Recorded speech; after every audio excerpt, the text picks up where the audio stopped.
Bonjour et bienvenue dans ce cours dédié aux suites logiques de nombres. Commençons par le sommaire. Dans un premier temps, nous allons vous présenter cette sous-épreuve qui apparaît régulièrement au test d'aptitude. Dans un deuxième temps, nous allons vous présenter les différentes suites classiques de nombres. Dans un troisième temps, nous allons vous présenter d'autres suites qui sont, elles, moins classiques. Et dans un quatrième temps, nous allons parler de toutes les techniques de résolution que vous devez connaître afin de pouvoir performer le jour J. Commençons donc par la première partie. Comment cela se passe? On vous présente une suite de nombres qui peut être plus ou moins longue.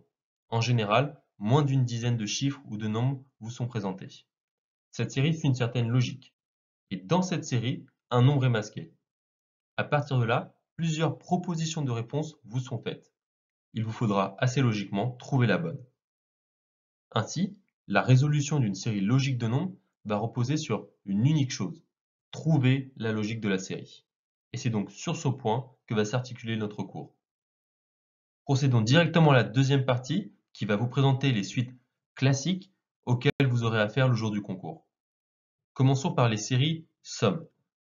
Le terme de chaque suite se déduit du précédent en ajoutant un chiffre ou un nombre qui est constant tout au long de la suite. Procédons rapidement à un exemple. On a la suite suivante: 1, 3, 5, 7 et le nombre mystère. On constate rapidement que l'on a ajouté 2 à chaque fois pour obtenir le terme suivant. Ainsi, le terme recherché sera donc 7 plus 2, c'est-à-dire 9. Pour les suites sommes progressives, le fonctionnement est le même que pour les suites sommes, sauf que le chiffre ou le nombre qui est ajouté va évoluer à chaque fois. On a l'exemple suivant: 1, 3, 6, 10 et le nombre caché. On constate que l'on ajoute successivement 2, 3, 4 à chaque terme pour obtenir le terme qui suit. Ainsi, le terme cherché sera 10 plus 5 égale 15.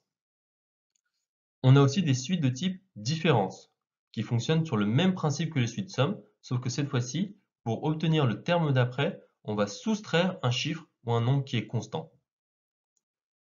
On a donc la suite suivante: 7, 5, 3 et le nombre caché.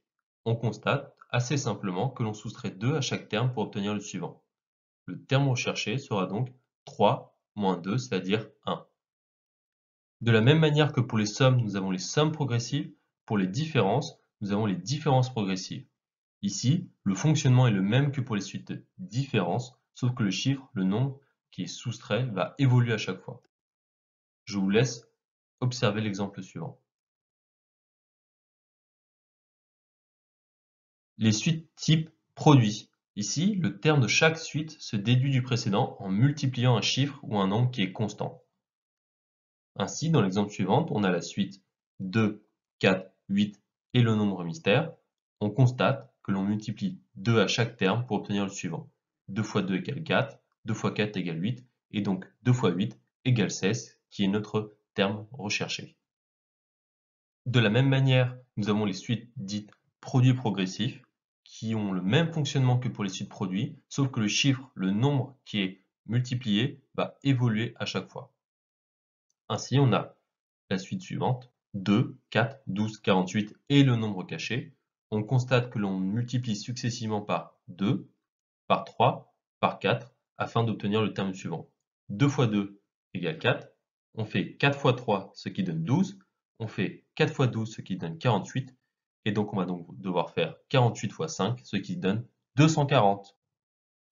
Vous pouvez aussi tomber sur des suites de type quotient, où le terme de chaque suite va se déduire du précédent en divisant un chiffre ou un nombre qui est constant.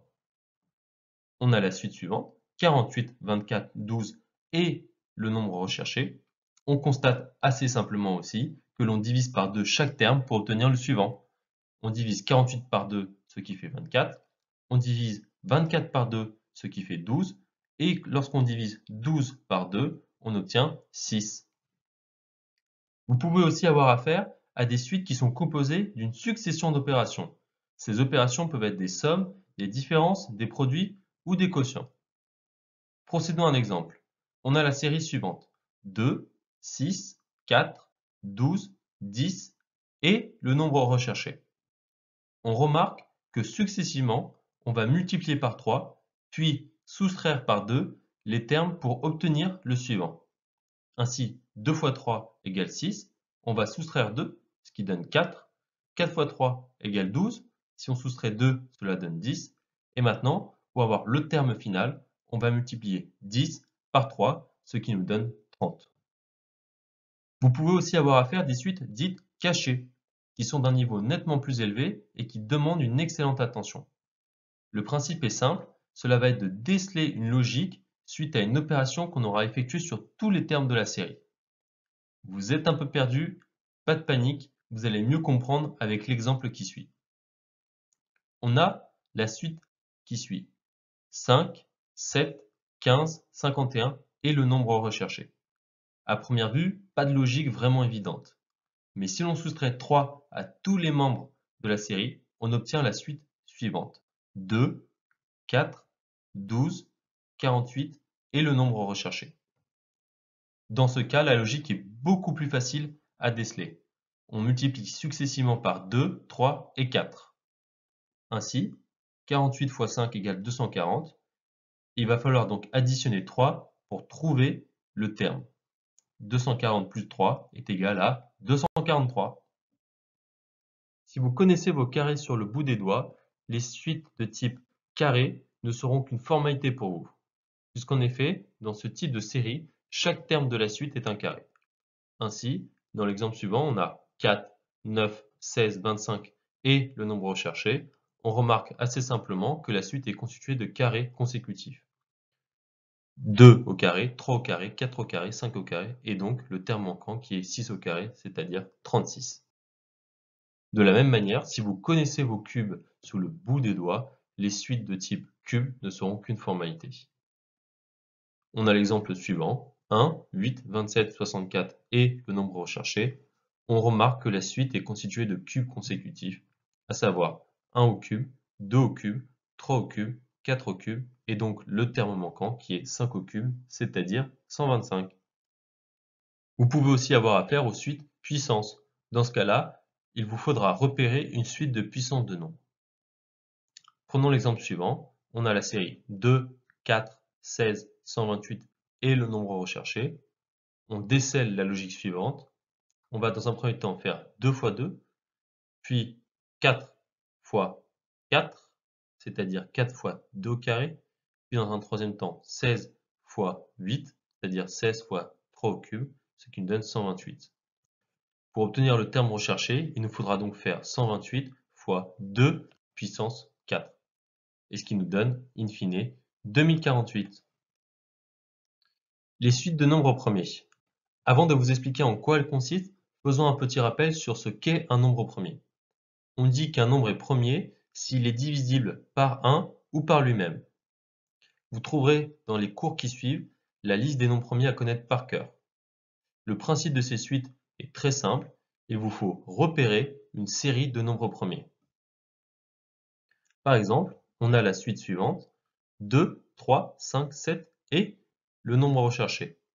On remarque une suite de 4 nombres premiers qui sont consécutifs. Le nombre premier suivant est 11. Passons aux suites dites entremêlées. On parle de suites entremêlées lorsque deux logiques différentes existent dans une même suite et lorsque chaque logique concerne alternativement un chiffre ou un nombre.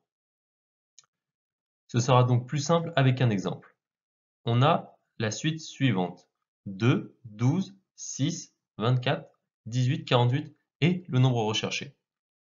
On va déceler deux suites différentes. Une première qui est 2, 6, 18 et un nombre. Une seconde qui est 12, 24, 48 et un nombre. Dans la première suite, chaque terme est multiplié par 3. Dans la seconde, chaque terme est multiplié par 2. Le nombre manquant appartient à la première suite. Le terme recherché sera donc 18 fois 2, c'est-à-dire 36. Dans certains cas, la logique de la série ne se trouve pas entre les nombres, mais à l'intérieur de ceux-ci. Procédons à l'exemple, ce sera beaucoup plus simple. On a la série suivante, 48, 810, 1212, 1614 et le nombre recherché. Ici, à première vue, difficile de déceler une logique. Et pour cause, elle se trouve à l'intérieur même des nombres. Regardez.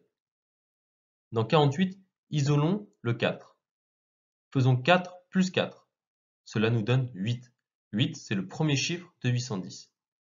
Ajoutons de nouveau 4 à 8. Cela donne 12, qui forment les deux premiers chiffres de 1212. Ajoutons 4 à 12, on obtient 16. 16, c'est les deux premiers chiffres de 1614. Ainsi, pour obtenir les deux premiers chiffres du terme recherché, nous allons faire 16 plus 4, ce qui nous donne 20. De la même manière, isolons le 8 dans 48. 8 plus 2, cela donne 10. 10 plus 2, cela donne 12. 12 plus 2, cela donne 14. Et donc, pour avoir le terme recherché, on va faire 14 plus 2, ce qui nous donne 16. Ainsi, le nombre que l'on recherchait depuis le début est 2016. L'inversion des chiffres.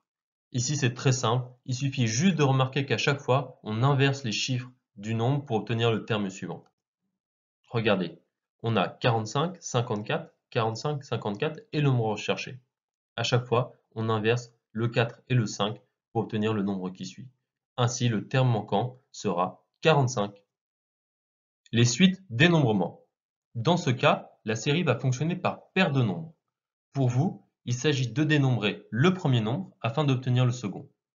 Procédons à un exemple type, ce sera pour vous beaucoup plus clair. On a la suite suivante.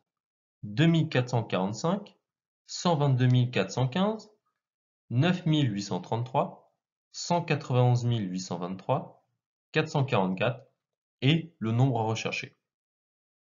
Dans 2445, on compte une fois le chiffre 2, puis deux fois le chiffre 4 et une fois le chiffre 5, ce qui nous donne, en mettant les chiffres les uns à côté des autres, 122 415. Dans 9833, on compte une fois le chiffre 9, puis une fois le chiffre 8 et deux fois le chiffre 3, ce qui nous donne 191 823. Dans 444, on compte tout simplement trois fois le chiffre 4, ce qui nous donne 34. Le terme manquant est donc 34. Les suites permutations. Le principe de cette série, ça va être de dénombrer toutes les combinaisons possibles qui peuvent être faites avec les chiffres des différents termes. En général, une combinaison est manquante et elle désigne donc le terme manquant.